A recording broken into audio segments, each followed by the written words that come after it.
soir, soit on était à Hammamet. Pour tout vous dire, je préférais être à Hammamet, surtout pour cet événement-là. Ce soir, nous lançons non seulement une voiture, un objet, une opération commerciale, mais pas que. On lance aussi un projet industriel en Tunisie. Pas une voiture, un projet. Et c'est symbolique à plus d'un titre. Alors revenons un peu sur les performances de la marque Peugeot. Je ne peux pas résister à l'idée de vous en faire part, évidemment. La marque Peugeot est en plein succès. À la fin du mois d'août, 1 383 000 voitures vendues. À la fin du premier semestre, on était à 1 million. Pour tout vous dire, et ce n'est pas officiel, mais on est à 6 294 ventes du record historique de vente de Peugeot dans le monde depuis que la marque est née. Et on va taper ce record à la fin du mois d'octobre. Comptez sur nous. Donc on est dans un contexte où on est en train de s'expliquer que cette marque-là, qui a fait le turnaround qu'on connaît ces 5 dernières années, est en train de se préparer à battre son record de vente historique depuis qu'elle est née. On est donc sur la trajectoire fixée de dépasser les 2 millions de voitures sur l'exercice 2017. Et évidemment, dans ce contexte-là, la région de Jean-Christophe Kemar, Afrique, Moyen-Orient, est un point clé. Et donc la Tunisie est un point clé. Parce que la région de Jean-Christophe, c'est juste 25% des ventes de la marque. Et cette région-là, elle a multiplié par 4 ses résultats dans les 2 dernières années. C'est juste exceptionnel. Alors la performance commerciale de Peugeot est tirée évidemment par l'ensemble de la gamme. Les 3 restylages de 208, de 2008 et de 301 qui ont été opérés entre 2015 et 2017, avec de nouveaux designs, de nouveaux moteurs, de nouveaux équipements, ont su attirer de nouveaux clients et évidemment sont clairement facteurs de notre succès. Mais pas que. Nous avons aussi une gamme SUV ultra performante avec en particulier la nouvelle Peugeot 3008. 30 titres internationaux remportés à ce jour. Et je vous prie de croire que quand on a attrapé la voiture de l'année à Genève l'année dernière, ça a été juste une explosion de joie dans les équipes. On pourra vous mettre à disposition le film qu'on a tourné en backstage, c'était juste exceptionnel d'émotion.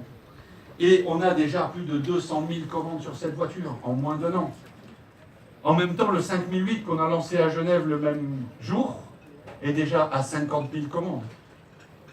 Mais il n'y a pas que la gamme SUV, il y a également les véhicules utilitaires. Sur un marché en hausse d'environ 7%, on fait plus 12% en général. La région sur laquelle vous travaillez, avec le partenaire, a fait plus 42% l'année dernière. Plus 42% de performance de vente. Et le portefeuille de commandes à livrer, c'est-à-dire les clients qui nous ont fait confiance en commandant, a augmenté de 72% d'une année sur l'autre à fin août. L'année dernière, on avait 89 000 commandes en portefeuille. Aujourd'hui, on en a 149 000 à gérer et donc à livrer. Et en plus, les clients nous disent, attendez, nous, on veut des finitions hautes. Nous, on veut des belles voitures. Vous savez ce qui fait le plus de bien à mon image de marque dans le monde? C'est d'avoir une voiture de plus sur la route. Une belle voiture. Et les clients veulent de beaux objets, de belles voitures. Alors, si notre offensive internationale s'appuie fortement sur notre gamme SUV, elle repose aussi sur une stratégie de développement dans toutes les régions du monde. Une stratégie qui comprend 2 axes. Évidemment, un plan produit ambitieux qui consiste finalement à lancer un nouveau modèle par an et par région. Et ensuite, 2e axe de la stratégie, renforcer l'internationalisation en s'implantant dans de nouveaux pays. La région Afrique-Moyen-Orient dans laquelle nous sommes présents depuis longtemps est essentielle dans cette stratégie. Et alors que l'actualité est au Salon de Francfort, nous sommes ici pour réaliser le lancement d'un véhicule spécifique et dédié à la région. La Tunisie va jouer un rôle clé, non seulement en lançant, mais aussi en produisant le Peugeot Pick-up. À tous ceux qui m'ont interviewé aujourd'hui, je suis en train de dire Peugeot is back. Mais pas que avec du produit.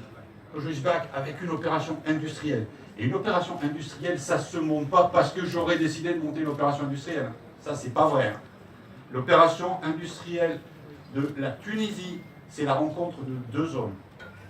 C'est Jean-Christophe Kemar, le patron de la région, qui a poussé. C'est nous qui avons évidemment suivi, parce qu'on s'appelle à peu près 4 fois par jour.